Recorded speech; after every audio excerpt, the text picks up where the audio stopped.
Apa mau naik gitu cara? 1, 2, 3. Assalamualaikum warahmatullahi wabarakatuh.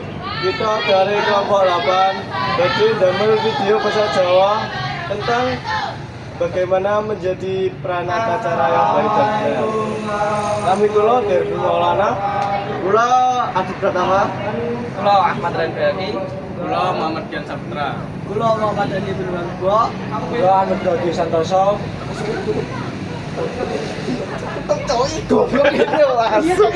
Assalamualaikum warahmatullahi wabarakatuh. Om Swastiastu, Namo Buddhaya, Salam. Bagya Yuwana lan Rahayu.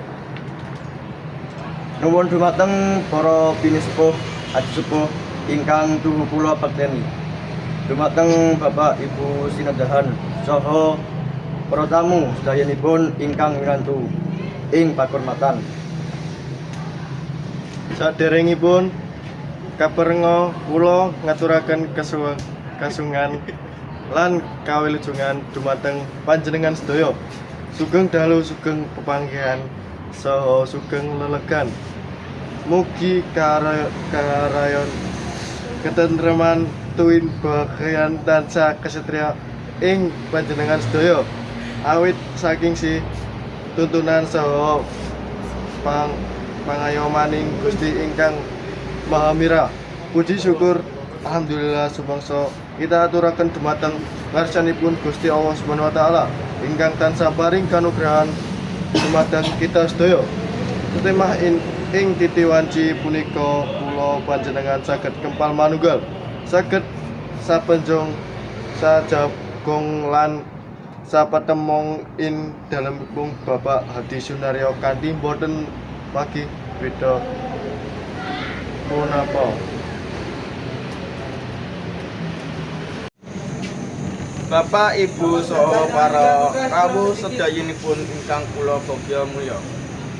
Ing dalu punika panjenenganipun Bapak Hadi Sunaryo nimbali kula lan ngaturi rawuh panjenengan sedaya saperlu kersa derek kangestreni anggenipun Bapak Hadi Sunaryo Sagotra ngaturaken raos syukur dumateng ngersanipun Gusti awit putra pambuyunipun anak Mas Yanu Pramudita sampun winisuda dados sarjana sastra Jawi saking pawiyatan luhur UNESA jurusan pendidikan basa lan sastra Jawa.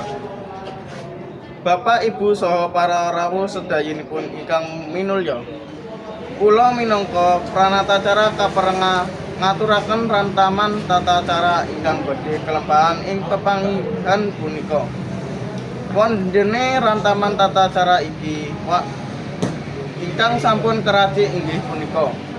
Sapisan pembuka, kaping kalih Bhaya Harja saking ingkang mengku gati, kaping telu sesara, kaping sekawan kembul bujana, dene ingkang pungkasan donga pangiring. Mekaten munggah rentaman tata cara ingkang sampun karejik wonten ing acara dalu punika. Mugi-mugi kita sedaya saged nderekaken ngantos dumugi parimurmaning tata cara.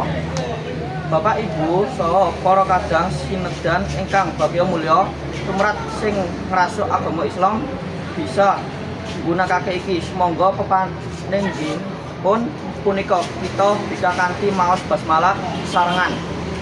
Kula nderekaken bismillahirrahmanirrahim. Bapak lan Ibu saha para kadang ingkang dahat kinurmatan tumapaking tata cara kaping kalih atur pambegya saking ingkang hamungka gati dumateng ingkang kapija anyanyolihi panjenenganipun Bapak Hadi Sunaryo.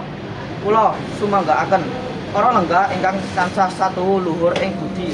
Mekaten kala wau atur pambagya harja ingkang sampun kula aturaken. Mundhap kaget tata cara candhakipun seorah saking Bapak Suharmono minangka sesulihipun para kadang ingkang sampun kaduwean ngombayongi tata cara punika. Dumateng panjenenganipun Bapak Suharmono kala sumanggaaken.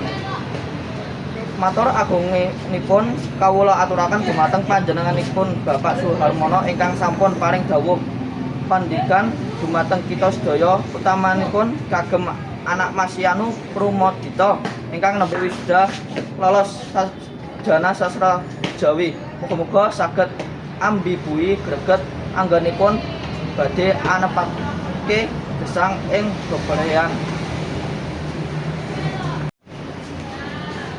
Para lengga ingkang tansah karoban sing kanugrahan tata cara sandikipun dumateng panjenengan sedaya, peparing jumeneng sawates jengkar tumuju sasana boga minangka wujuding raos syukur Bapak Hadi Sunaryo saged sampun nyawisake dedehara sumangga sesarang gembul busana binarung lan unggalinipun gading langgam ingkang sampun karacik dening Juru Pranata Wiraswara dumateng para kadang ingkang tinanggana angai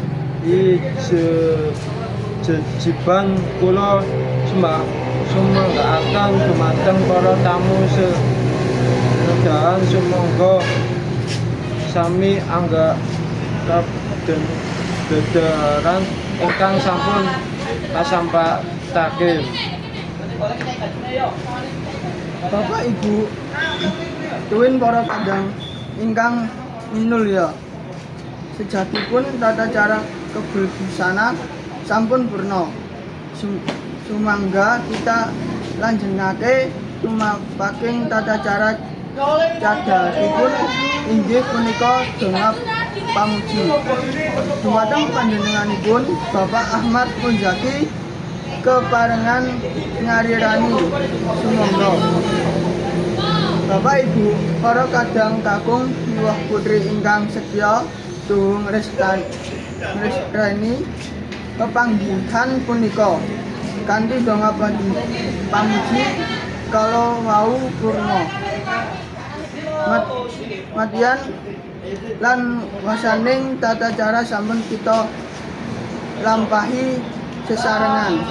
Kula ingkang nderekaken lampahing tata cara ngaturaken agunging panuwun saha nyuwun ngapunten menawi angin kula matur wonten babat ingkang kirang nranani penggalih panjenengan sedaya.